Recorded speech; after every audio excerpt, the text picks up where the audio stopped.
name is Ashanty. Did you know that 60% of all children are spanked by their parents? Well, today, I'm going to show you a better way to discipline any child. But it's not going to be using this, so it's fine. Alright. Childcare professional Jo Frost has been in her field of study for over 25 years, and I've studied her methods extensively. Learning how to discipline a child will help you in any instance where you need to discipline a child, whether you currently have children, you're planning on having children in the future, or you have any young family members. Today, I'll be teaching you how to properly discipline a child using Jo Frost's timeout method through the 4 steps of giving a warning, setting up the timeout, retreat and recovery, and the apology.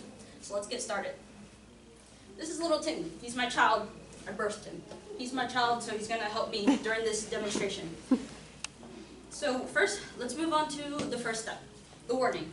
So imagine that you're just here, you're cooking, little Timmy's playing or something, but then suddenly, oh no, Timmy just stole a bag of chips from the pantry. It's okay. You don't give him a warning yet, because he might not have known that he wasn't allowed to do that. So first, you just tell the child not to go forward with that behavior. Little Timmy, don't steal any chips from the pantry, and that's it. It's simple. You just go back to your thing, but oh no! He steals another bag of chips from the pantry. Now you give the warning, because little Timmy knew that he was not supposed to steal the chips from the pantry. What you want to do, you want to get to the child's eye level, make sure you have direct eye contact with the child, and say in an assertive voice not to go forward with the behavior, give them the warning, and say that if they keep on going forward with this behavior, you will give them time out. Little Timmy, I told you not to steal chips from the pantry, but you did not listen to me. This is your warning. If you continue stealing chips from the pantry, you will be going to time out. And it's simple as that. You go back to your thing, but then he steals another bag of chips. So now, you move on to step 2, which is timeout, setting up your timeout. So you want to grab your child, put the child in timeout. Now, your timeout can be anywhere. It can be a little spot on the floor, it can be a spare bedroom. It can be anywhere as long as it's somewhere where you can get a look at the child once in a while. Make sure it's not a place that's associated with fun though, like a playroom or anything, because the child needs to know that they're being punished. My spot is just a shirt because I can't afford a shirt. I can't even afford a spot. I can't even afford a child, so it's okay. That's my spot right now. Once you put the child there, don't just leave the child there. You have to reiterate why you put the child in timeout. So again, you want to go down to eye level.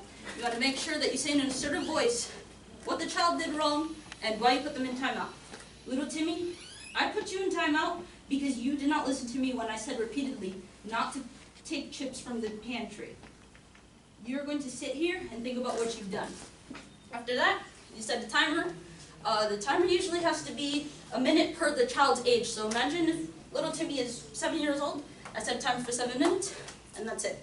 So now we go on to stage 3, retreat and recovery. Usually, especially if this is your first time using this method, the child will not listen to you. They will leave out of nowhere, even when the timer's not even finished yet. So imagine that little Timmy just leaves out of nowhere. Why?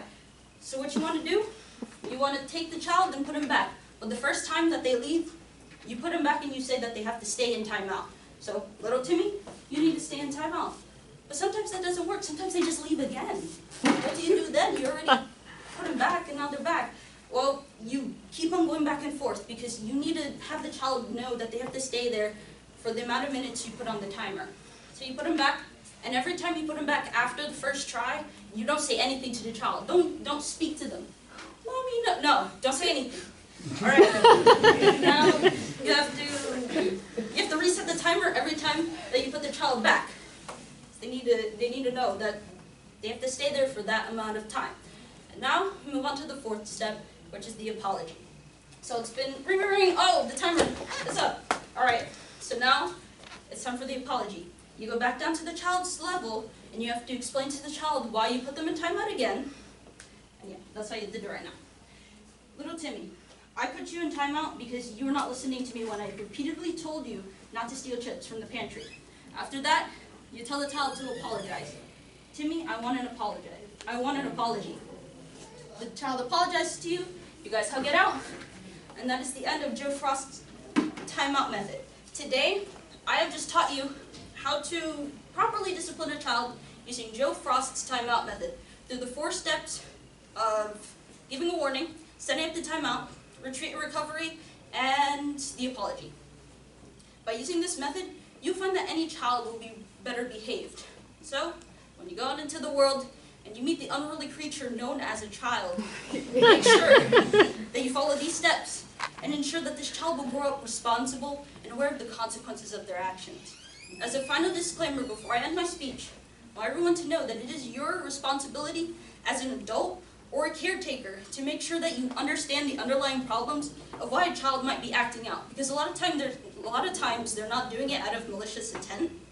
It's usually because maybe they want your attention or something.